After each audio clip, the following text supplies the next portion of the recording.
Sudah kelihatan anak-anak presentasinya? Sudah ya? Halo? Sudah, Bu. Bismillahirrahmanirrahim. Dengan senantiasa kita memanjatkan puji syukur kehadirat Allah Subhanahu wa taala serta salawat dan salam kita senantiasa aturkan kepada junjungan kita Nabi besar Muhammad sallallahu alaihi wasallam. Mudah-mudahan keberadaan kita di majelis ilmu ini mendatangkan rahmat maghfirah dari Allah dan semoga ilmu ini bermanfaat ya buat kita baik untuk kehidupan di dunia maupun di akhirat. Baiklah, kita akan melanjutkan pembahasan tentang sistem regulasi, yaitu bagian yang kedua, sistem hormon ya. Nah, jadi sistem hormon ini berperan dalam mengatur kerja alat-alat tubuh yang dipengaruhinya. Nah, sehingga alat-alat tubuh itu bisa bekerja secara normal. Nah, kemudian kita melihat ini adalah bagian tubuh kita, kelenjar-kelenjar endokrin yang menghasilkan hormon ya. Jadi ini adalah tempat-tempat kelenjar yang menghasilkan hormon. Nah, di sini nanti ini tolong digambar ya. Dan ini bagian-bagiannya untuk dikenali. Yang pertama ada namanya kelenjar hipotalamus. Kemudian ada kelenjar hipofisis ya di sekitar ini di sekitar mata kita ya, antara mata dan telinga. Kemudian di sini di leher ini ada kelenjar tiroid dan paratiroid. Kemudian ini ada kelenjar timus. Kemudian ini ada kelenjar adrenal ya yang ada di atas ginjal kita. Kemudian ada pankreas. Kemudian di sini ada testis ya. Dan pada wanita adalah ovarium. Nah, ini adalah organ-organ yang menghasilkan atau kelenjar ya yang menghasilkan hormon ya. Nah, sekarang kita akan melihat satu-satu ya. Yang pertama, kelenjar hipofisis.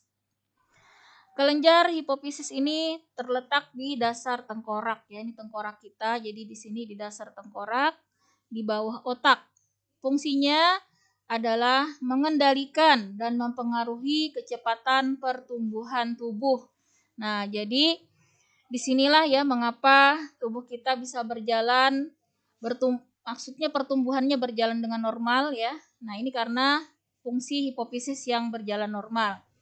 Ada kalanya terjadi gangguan ya, mungkin kita bisa melihat yang tubuhnya itu seperti raksasa misalnya ya, karena dia kelebihan ya hormon. Nah, berarti ada gangguan ya di dalam pengaturan pertumbuhan. Sebaliknya ada juga kadang yang mengalami kekerdilan. Nah, berarti di sini juga ada gangguan pada hormon pengendali pertumbuhan tubuh. Nah, disinilah tempatnya ya untuk mengendalikan kecepatan pertumbuhan tubuh pada manusia.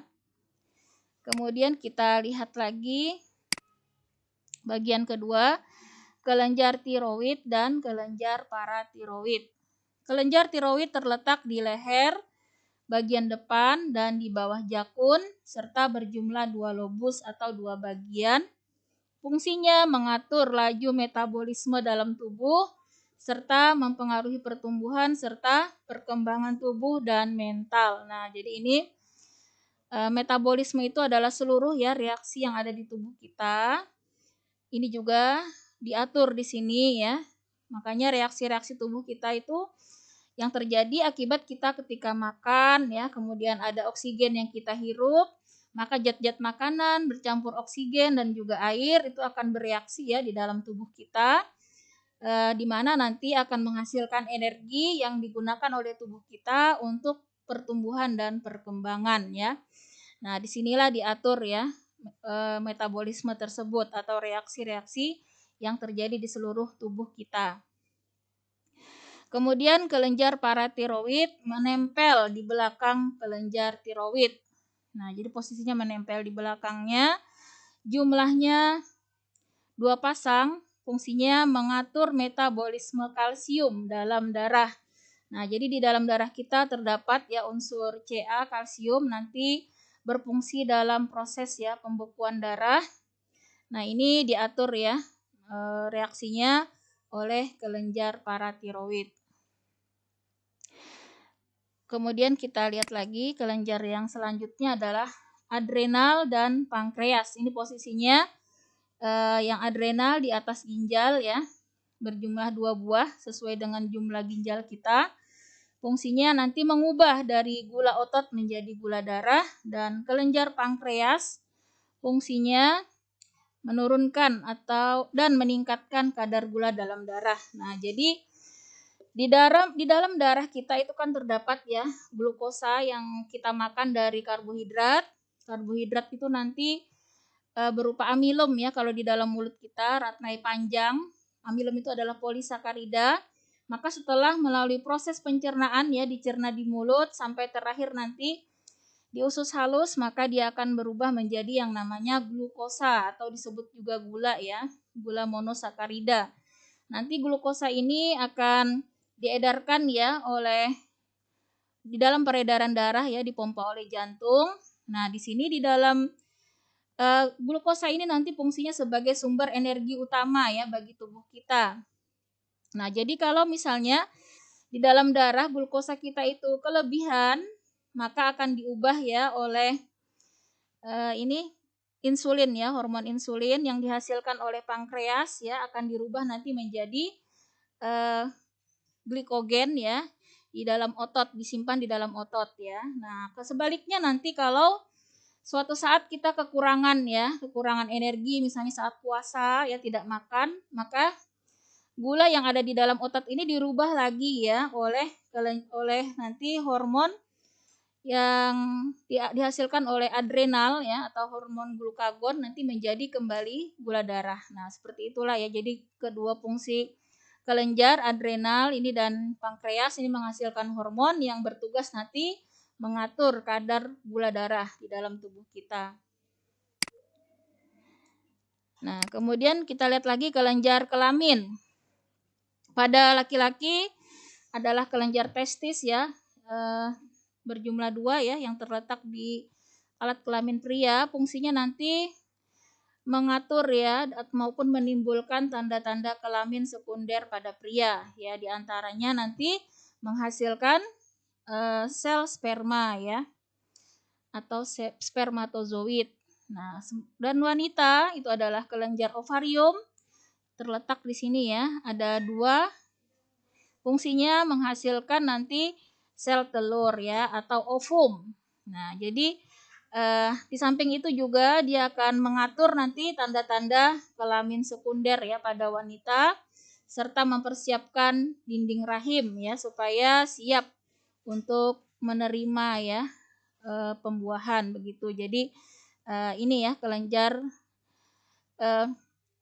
ini ya tentunya ditandai kalau sudah balik ya. Nah, laki-laki maka akan menghasilkan sel sperma yang ditandai oleh mimpi basah ya. Yang pada wanita ditandai oleh menstruasi, berarti sudah menghasilkan sel telur. Jadi sel telur itu sebenarnya sudah ada ya di dalam ovarium sejak kita lahir yang wanita ya, tetapi dia nanti akan matang ya satu persatu, matang ya yang dipengaruhi oleh di sini nanti ada hormon ya, hormon estrogen ya, nanti kita akan pelajari ya hormon-hormon yang berperan nanti dalam pematangan sel telur atau disebut ovulasi ya, pematangannya itu. Nah, jadi saat matang itulah wanita yang namanya, kalau sel telur yang matang ini tidak dibuahi, maka terjadilah menstruasi. Jadi nanti sel telur itu akan mengalami perjalanan ya dari ovarium, nanti dia akan berjalan ya menuju uterus ya atau rahim. Di dalam rahim nanti dia akan menunggu ya kalau ada sel sperma, maka dia akan terjadi pembuahan, maka di dalam rahim itu nanti akan terjadi kehamilan ya. Nah, maka tidak akan haid ya kalau selama hamil. Tapi kalau nanti sel telur tersebut tidak dibuahi, maka dinding rahim itu akan meluruh. Nah, itulah yang disebut dengan menstruasi ya. Nanti kita akan bahas lebih detail lagi di bab reproduksi ya. Nah, selanjutnya sistem hormon ini tidak kita bahas ya karena materi kita hanya pada hewan. Sedikit saja ini informasi ya. Untuk pada hewan, hormon ini berfungsi untuk homeostatis ini artinya keseimbangan ya di dalam reaksi-reaksi yang ada di tubuhnya, metabolisme, reproduksi dan juga tingkah laku. Makanya kita melihat ya hewan-hewan itu misalnya dia seperti semut ya, mengeluarkan yang namanya feromon ya, suatu zat yang bisa menandai untuk menarik ya lawan jenisnya. Nah, jadi ada hormon yang dia keluarkan ya. Begitu juga misalnya pada hewan invertebrata, serangga ya. Ini ada beberapa hormon yang dihasilkan ya. Dan juga hewan vertebrata ataupun hewan yang bertulang belakang ini juga menghasilkan hormon yang hampir sama ya dengan manusia yang hewan vertebrata. Nah, selanjutnya kita akan membahas sistem indera. Sistem indera yaitu suatu alat tubuh yang mampu menerima rangsangan, maka kemudian sistem indera ini yang akan melakukan respon ya terhadap rangsang berupa melakukan gerak ya biasanya ya ataupun reaksi ya terhadap rangsangan. Nah, kita akan mengenali bahwa panca indera itu ya ada 5 ya sistem indera kita yaitu mata, kemudian nanti kita akan bahas di sini telinga ya. Kemudian nanti kita bahas lagi kulit ya dan hidung serta lidah ya. Ini ada 5 yang akan kita bahas ya pada sistem indera. Sekarang kita bahas yang pertama dulu mata ya. Mata ini adalah alat indera yang peka terhadap cahaya. Nah, kita bisa melihat ya suatu benda karena adanya cahaya ya sehingga di sini dipantulkan ya ke mata kita sehingga kita bisa melihat. Seandainya tidak ada cahaya, maka kita juga tidak akan bisa melihat apapun ya. Contohnya kalau kita berada di dalam gelap ya. Nah, di sini bagian mata terdiri dari ada 3 lapis ya dindingnya, dinding bola mata kita ini, bagian yang paling luar ini disebut sklera ya. Nah, di sini lapisan terluar ini keras ya dan juga berwarna putih. Kemudian ada lapisan kedua yang disebut dengan choroidea. Di sini banyak mengandung pembuluh darah ya. Dan lapisan yang ketiga disebut retina.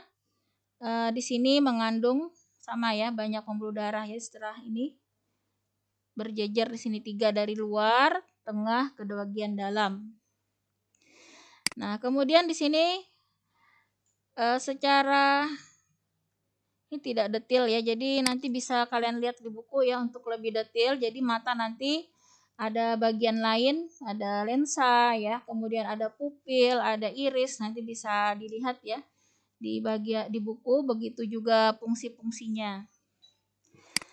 Nah, di sini kelainan ya pada mata, ada beberapa di sini yang kita kenali. Yang pertama miopi. Mata miopi ini bisa dikoreksi dengan lensa cekung. Kemudian ada hipermetropi dikoreksi dengan lensa cembung.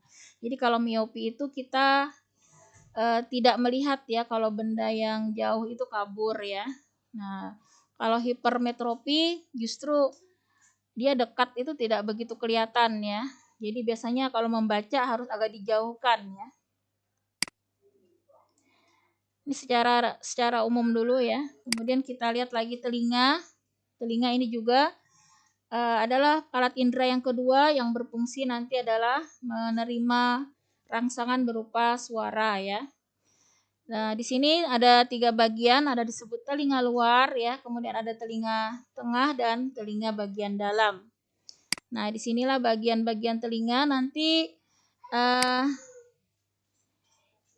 tugasnya ya yang digambar tadi hormon ya, satu yang ini, gambar ini ya. Gambarnya saja, kemudian tadi yang kedua bagian mata ya. Gambarnya saja ya. Yang ketiga adalah bagian telinga. Dan keempat kulit tidak usah ya karena sudah pernah. Dan terakhir lidah saja, ini yang bagian sini saja yang mana bagian merasakan pahit, asam, asin ya. Jadi itu saja nanti yang digambar. Yang lainnya tidak usah digambar. Nah, ini tadi telinga ya. Nah, jadi telinga luar ini ada disebut daun telinga. kemudian lubang telinga, dan gendang telinga. Nih, gendang telinga ini sangat tipis ya. Ini bagian telinga luar sampai sini, kemudian ada telinga tengah. Di sini ada tulang martil. Ini ya, ada tulang-tulang di sini. Ada tulang landasan, tulang sanggurdi, dan saluran Eustachius ya. Ini saluran Eustachius. Serta telinga dalam ada rumah siput, kemudian ada 3 saluran yang ini. Nah, disebut kanalis semisirkularis. Dan selanjutnya ini kulit ya. Kulit adalah alat indera yang berfungsi untuk ya menerima rangsangan berupa sentuhan, tekanan ya, sakit, panas maupun dingin. Nah, ini nggak usah digambar ya, di mana bagian kulit ini juga masing-masing ya, sarafnya itu ada yang merasakan sentuhan di bagian sini ya, kemudian ada yang merasakan panas, bagiannya beda lagi, ada yang merasakan tekanan, ini agak ke dalam ya bagiannya. Nah, jadi masing-masing bagian kulit ini saraf perasanya juga posisinya berbeda-beda. Dan selanjutnya adalah hidung.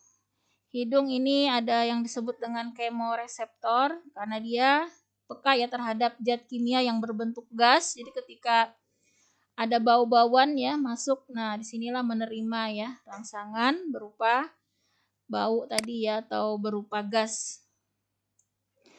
Dan yang terakhir adalah lidah. Lidah ini mempunyai kuncup-kuncup pengecap ya pada bagian permukaan lidah, di mana pengecap manis ya di sini posisinya ada di ujung sini, di ujung lidah nih. Jadi kalau kita merasakan manis di sini ya.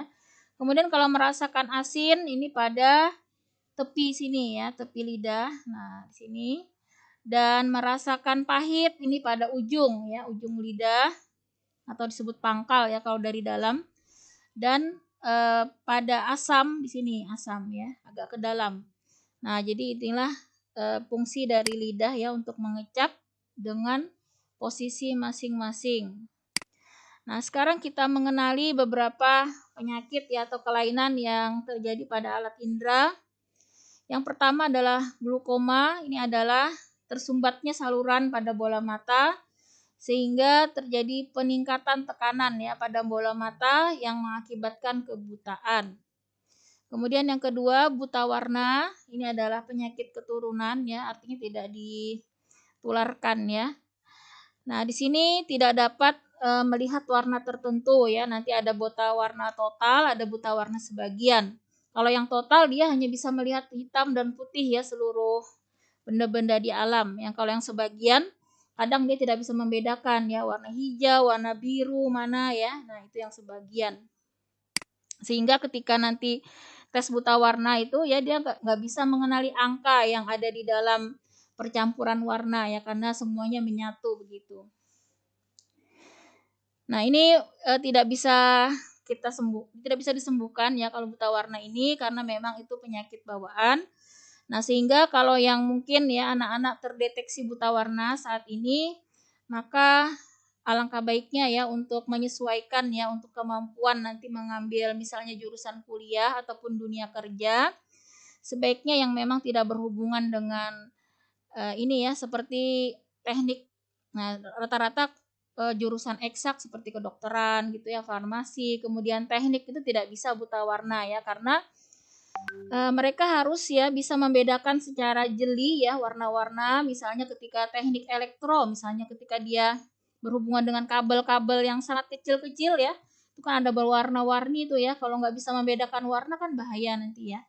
Begitu juga ketika misalnya farmasi ya lagi penelitian di laboratorium, dia harus bisa membedakan warna-warna zat yang sedang dilakukan eksperimen misalnya. Karena itu dengan ini kita menyadari misalnya ya kebetulan misalnya buta warna, ya sudah cari saja profesi yang tidak mengharuskan ya untuk buta warna itu boleh ya. Biasanya kalau seperti ilmu-ilmu sosial itu tidak terlalu berpengaruh ya. Eksak memang kebanyakan mensyaratkan harus bebas buta warna ya. Nah, kemudian kita lihat itu hanya sebagian ya. Jadi ini pada hewan ini kita tidak bahas ya karena cukup pada manusia saja. Sampai di sini ada dulu yang ditanyakan. Nanti catatannya itu saja ya. Hanya sampai tadi gambar-gambar ya. Dan ada beberapa catatan tadi, silahkan itu saja yang dicatat. Masih ada kita 15 menit ya. Silakan kalau ada yang mau bertanya.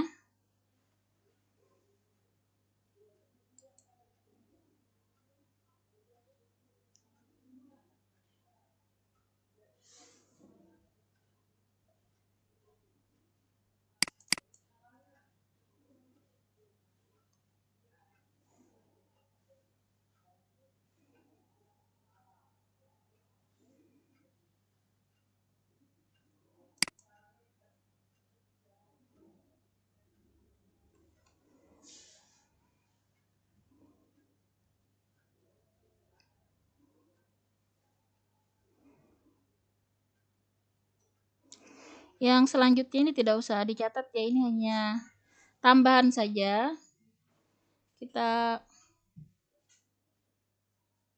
Jadi tadi sistem hormon disebut juga sistem endokrin ya. Nih di sini karena memang pada sistem hormon atau endokrin ini tidak ada salurannya ya. Maksudnya salurannya itu dikatakan salurannya buntu ya, beda dengan eksokrin ya. Nah, nanti eksokrin itu memang ada tempat keluarnya, artinya dibuang ya, seperti ludah ya, keringat, urin, itu termasuk yang eksokrin. Kalau yang endokrin itu kan hanya diedarkan ya di dalam tubuh, digunakan kembali, jadi tidak dibuang, maka disebut endokrin, atau dikatakan juga dia dikatakan salurannya itu diibaratkan buntu ya, tidak ada tempat keluar, tidak ada tempat pembuangannya. Nah, jadi di dalam tubuh kita ini kurang lebih 50 hormon ya yang diproduksi oleh sel ya ataupun kelenjar endokrin tadi.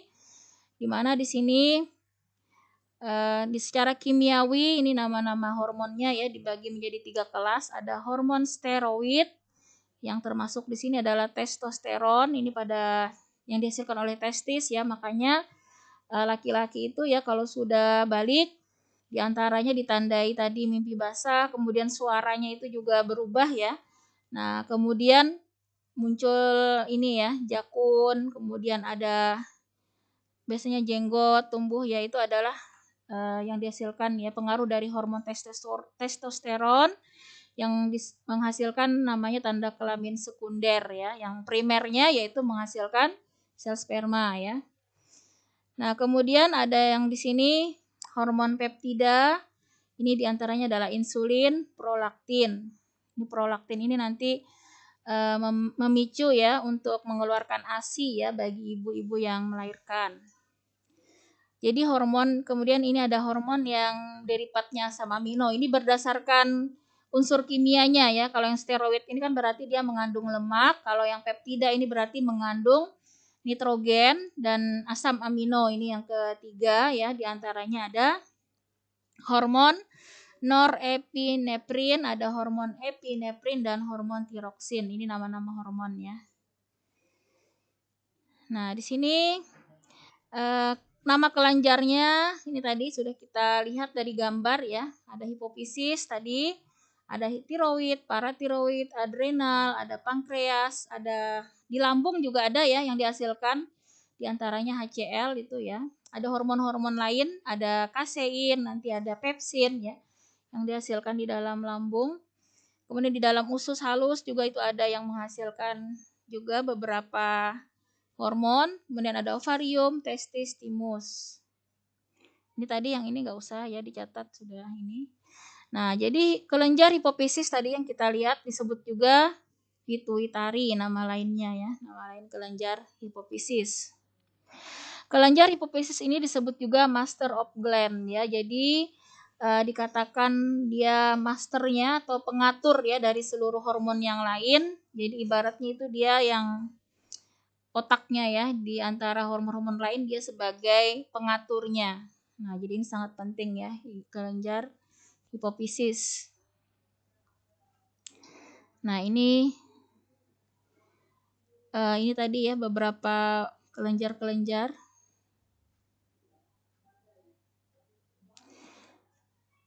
Nah, hormon pertumbuhan tadi diantaranya adalah growth hormone, somatotropin. Nah, di sini bekerja pada tulang ya, pada otot, kulit. Nah, jadi di sini makanya otot kita tambah besar ya, kemudian tulang ini karena pengaruh hormon somatotropin. Nah, ini contohnya, ini yang kelebihan hormon ya, disebut juga gigantisme atau pertumbuhan raksasa. Ini bayi ukurannya baru lahir sudah 8,7 kg ya. Ini juga ini ada yang tingginya melebihi normal. Ini juga akibat kelebihan hormon ya. Itu contoh kelainan-kelainan ya terkait dengan hormon. Nah, jadi nanti banyak sekali ya hormon-hormon, ada hormon FSH ya, kemudian ada nanti hormon ICSH ya. Nah, nanti dilihat di buku ya masing-masing fungsinya. Ada yang misalnya di sini ada hormon MSH, ini akan mengatur pigmen ya atau warna pada kulit kita. Makanya kulit kita itu berbeda-beda ya warnanya. Ini tergantung kandungan nanti melanin ya ada pada kulit kita yang diatur oleh hormon MSH. Nah, ini kan kita bisa melihat ya. Ada juga nanti hormon oksitosin ya. Membantu ibu-ibu nanti yang menyusui ya untuk ASI-nya supaya terpacu bisa keluar. Ini dipengaruhi oleh hormon oksitosin. Kemudian ada lagi nanti ini ya hormon-hormon ADH ya. Di sini membantu nanti dalam pengeluaran air seni ya. Kita pernah bahas di bab ekskresi itu hormon ADH. Nah, ini hormon-hormon yang lain. Ini ada kalsitonin mengatur kadar kalsium ya di dalam darah. Nah, ini contoh beberapa gangguan ya pada hormon. Ini contohnya adalah kekurangan iodin ya. Nah, kekurangan zat yodium. Ini gangguan pada hormon tiroksin ya. Hormon tiroksin ini tidak bisa memproduksi iodin, maka di sini penyakit gondok ya. Beda dengan gondong ya. Gondongan itu kan cuma bengkak nanti kempes ya karena virus, tapi kalau gondok ini memang harus dioperasi ya untuk menghilangkannya.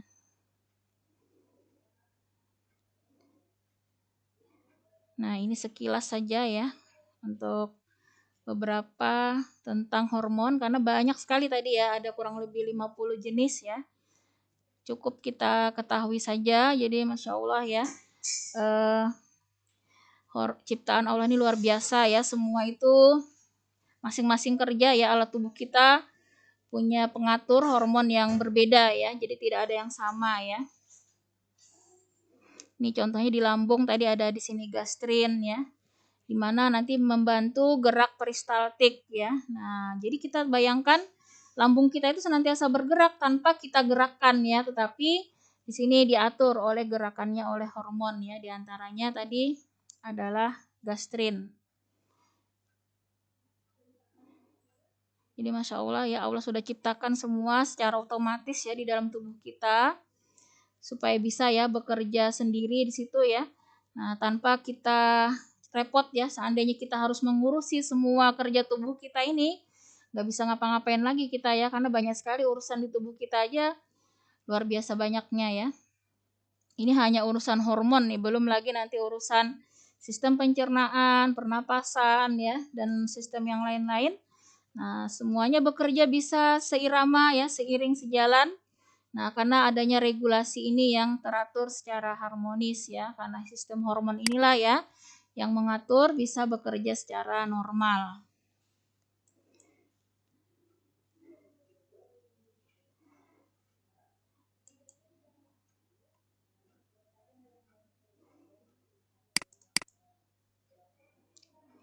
Silakan kalau sambil ada yang mau bertanya boleh ya, sambil Ibu jelaskan. Waktu kita masih ada kurang lebih 7 menit. Ini enggak ada ya. Ibu. Ya, silakan. Tadi yang digambar apa aja, Bu? Nanti kan Ibu rekam ya, jadi bisa dilihat lagi rekamannya, bisa sambil diikuti. Yang pertama tadi adalah mata ya, mata. Nah, sebentar, tadi kita masuk hormon dulu ya. Nah, di sini ya, yang pertama ini ya, gambar kelenjar-kelenjar ini. Yang pertama, kemudian yang kedua tadi adalah mata. Yang ketiga telinga. Yang keempat langsung bagian lidah ini ya, bagian yang ini saja nih. Yang posisi pahit di mana ya, asam. Nah, ini saja. Ada 4 ya gambarnya. Kemudian yang dicatat tadi, nih catatannya ya, yang tadi dari awal sini. Apa yang dimaksud sistem hormon. Kemudian ini tadi kelenjar hipofisis. Apa itu ya, dan ini 2 ya, urut saja ini. Nah,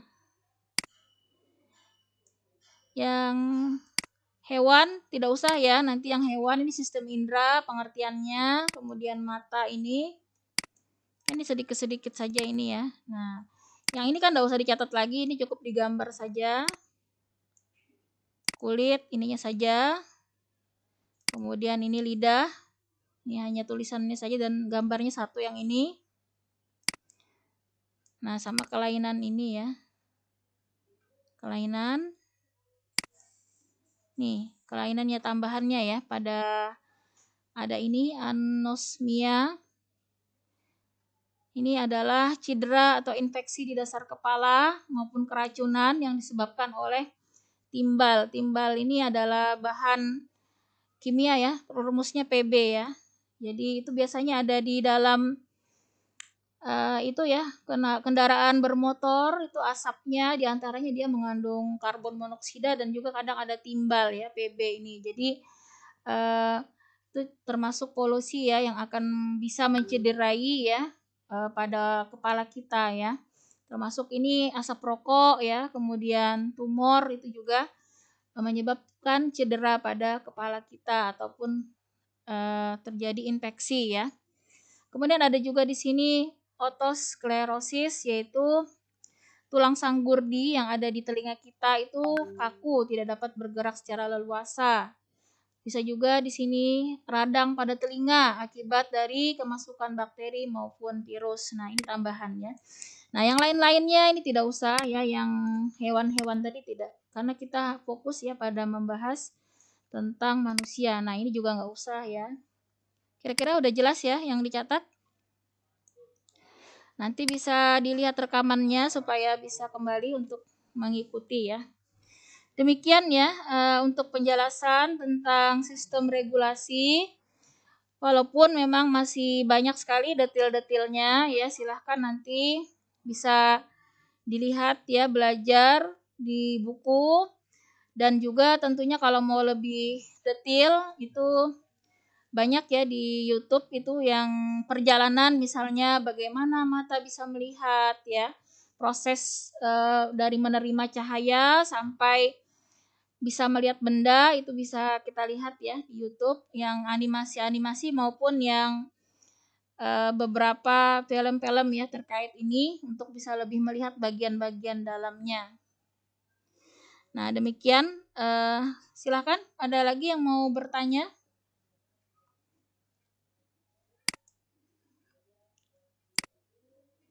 Sudah jelas? Sudah, Bu. Sudah ya, baiklah. Karena waktu kita juga sudah habis ya. Kurang lebihnya Ibu mohon maaf ya. Kalau ada kekurangan, silahkan nanti kalaupun ada yang masih mau ditanyakan, boleh langsung bertanya kepada Ibu ya melalui WhatsApp. Karena dengan terbatasnya waktu kita, Ibu cukupkan sekian. Marilah sama-sama kita akhiri dengan kita berdoa. Sebelumnya istighfar 3 kali, doa kafaratul majelis dan hamdalah. Astaghfirullahalazim, astaghfirullahalazim, astaghfirullahalazim. Subhanakallahumma wa bihamdika asyhadu an la ilaha illa anta astaghfiruka wa atubu ilaik. Walhamdulillahi rabbil alamin. Jazakumullah khairan katsira atas perhatiannya dan partisipasinya. Mohon maaf lahir batin atas segala kekurangan. Assalamualaikum warahmatullahi wabarakatuh. Waalaikumsalam warahmatullahi wabarakatuh. Pamit ya.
Oh, ada Pak Badar.